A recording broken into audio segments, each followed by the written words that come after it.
বন্ধুরা, বাড়ি থেকে লাইটের পোকাসহ যে কোনো ধরনের বিষাক্ত পোকামাকড়, মশা, মাছি, পিঁপড়ে, টিকটিকি, আরশোলা, ইঁদুর, ছুঁচোর উপদ্রব চিরতরে দূর করতে চাইলে বাজার চলতি কেমিক্যালযুক্ত রাসায়নিক কীটনাশক ব্যবহার করে শরীরের ক্ষতি না করে আমার এই 100% কার্যকারী ন্যাচারাল রেমেডিটি সঠিকভাবে বানিয়ে একবার ব্যবহার করে দেখুন, আশানুরূপ ফল পাবেনই পাবেন। তবে কিভাবে রেমেডিটি তৈরি করবেন সেটা জানতে হলে ভিডিওটি সম্পূর্ণ দেখুন।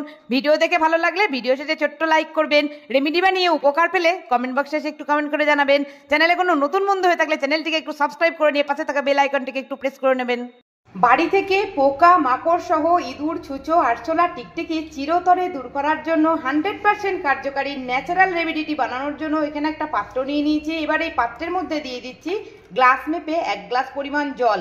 আজকের এই রেমেডিতে যে পরিমাণ জিনিস যতটা করে আমি ব্যবহার করব ততটাই করে কিন্তু ব্যবহার করতে হবে, তবেই কিন্তু রেমেডিটি 100% কার্যকারী হয়ে উঠবে। এখন এই 1 গ্লাস পরিমাণ জলের সঙ্গে অ্যাড করে দিতে হবে পেঁপের পাতা। এখানে 1 গ্লাস পরিমাণ জলের জন্য 2টো পেঁপের পাতার ব্যবহার করতে হবে। এইভাবে 2টো পেঁপে পাতাকে জলের মধ্যে দিয়ে দিচ্ছি। এবারে গ্যাসটাকে অন করে একদম লোতে করে দিয়ে পেঁপে পাতাটাকে একটু জলের সঙ্গে ফোটার জন্য ছেড়ে দিচ্ছি।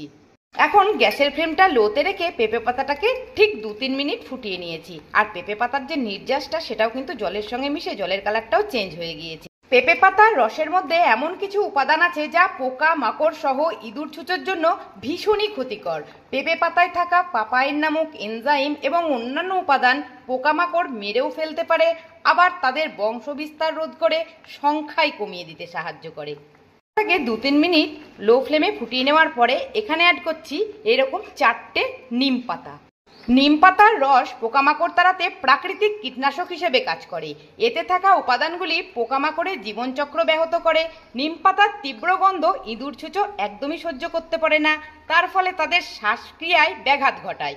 নিম পাতার মধ্যে থাকা আজাদিরেকটিন নামক উপাদান ইঁদুর ছুঁচোর বৃদ্ধি ও প্রজনন প্রক্রিয়াকে ব্যাহত করে, তার ফলে নিম পাতার এই গন্ধে ইঁদুর ছুঁচো 10 হাত দূরে পালিয়ে যায়।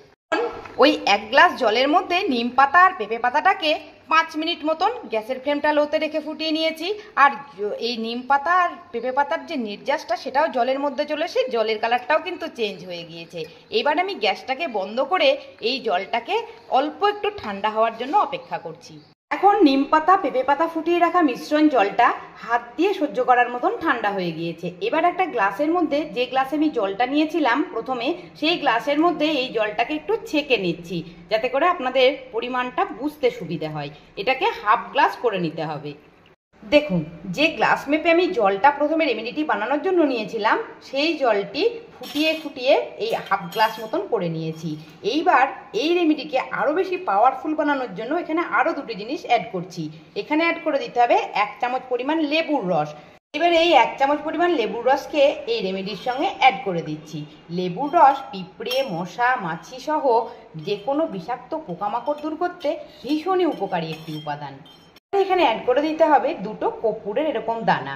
আপনাদের কাছে যদি বুড়ো কর্পূর থাকে সেক্ষেত্রে ছোট চামচের 2 চামচ এখানে অ্যাড করে নেবেন। এবার এই কর্পূর দানাটাকে দিয়ে খুব ভালো করে রেমেডিটিকে একটু গুলে মিশিয়ে নিতে হবে। কর্পূর দানা দুটিকে ভালো করে মিশিয়ে 100% কার্যকারী পাওয়ারফুল রেমেডিটিকে তৈরি করে নিয়েছি। চলুন এটাকে এবার কিভাবে ব্যবহার করতে হবে সেটা আমি দেখিয়ে দিচ্ছি। এরকম একটা স্প্রে বোতল নিয়ে নিয়েছি। আপনাদের কাছে স্প্রে বোতল না থাকলে কোনো ছোট বোতলের মুখটাকে একটু ছিদ্র করে নেবেন। তারপর এই বোতলের মধ্যে এই রেমেডিটিকে ভরে নিচ্ছি।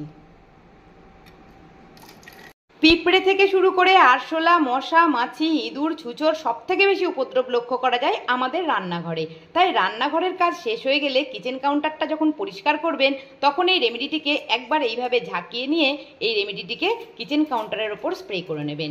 তারপর কোনো কাপড়ের টুকরো দিয়ে কিচেন কাউন্টারটাকে একটু মুছে পরিষ্কার করে ফেলবেন। তার ফলে দেখবেন পিঁপড়ে থেকে শুরু করে মশা, মাছি, ইঁদুর, আরশোলা, টিকটিকির উপদ্রব অনেকখানি কমে যাবে। সেই সঙ্গে সঙ্গে কিচেনের মধ্যেও একটা ফ্রেশ ভাব লক্ষ্য করতে পারবেন। এভাবে বাড়ির আনাচে কানাচেও দেখবেন এরকম ধরনের পিঁপড়েরা দল বেঁধে একসঙ্গে উৎপাত করে। সেখানেও এইভাবে একটু করে এই রেমেডিটিকে স্প্রে করে দেবেন। দেখবেন পিঁপড়ে থেকে আরশোলা, মশা, মাছির উপদ্রব বাড়ি থেকে অনেকখানি কমে যাবে। সন্ধ্যেবেলায় এই রেমেডিকে জানলার চারপাশে আনাচে কানাচে এইভাবে একটু স্প্রে করে দেবেন, তাতে করে মশার উৎপাত অনেকখানি কমে যাবে।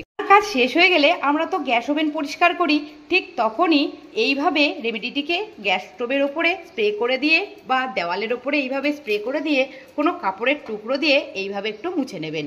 চাইলে এটা আপনারা ঘর মোছার জলেও 2 চামচ করে ব্যবহার করতে পারেন, এইভাবে স্প্রে করেও ব্যবহার করতে পারেন, এইভাবে দেওয়ালে বা ঘরের মেঝেতে স্প্রে করে দিয়ে কাপড়ের টুকরো দিয়ে এইভাবে মুছে নেবেন। তাতে করে বাড়ির মধ্যে মশা, মাছি, আরশোলা, টিকটিকি, ইঁদুর, ছুঁচোর উপদ্রব অনেকখানি কমে যাবে। আশা করছি ভিডিওটি ভালো লেগেছে।